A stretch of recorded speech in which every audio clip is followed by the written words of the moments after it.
আমরা জামাতে মসজিদে নামাজ পড়তে চাই, শরীয়ত মতে কিভাবে গণসচেতনতা সৃষ্টি করা যায় দয়া করে বলবেন। খুব ভালো প্রশ্ন করেছেন। উনি হচ্ছেন একজন ম্যাজিস্ট্রেটের স্ত্রী গুলশান আরা নাসের, যিনি প্রশ্নটা করেছেন। ভালো প্রশ্ন। মহিলাদের জন্য নবী করিম সাল্লাল্লাহু আলাইহি ওয়াসাল্লাম তিনি মসজিদে নামাজের ব্যবস্থা করেছেন। সুবহানাল্লাহ বলেন।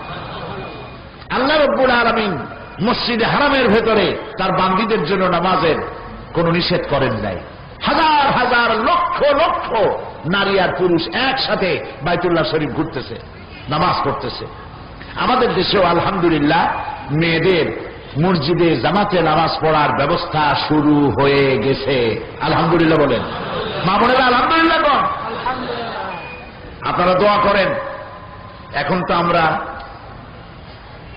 আপনারা আশা করলে আমরা সব পারবো না, কারণ মন্ত্রীদের মধ্যে 60 জনের মধ্যে মাত্র 2 জন, 300 জনের মধ্যে মাত্র 17 জন।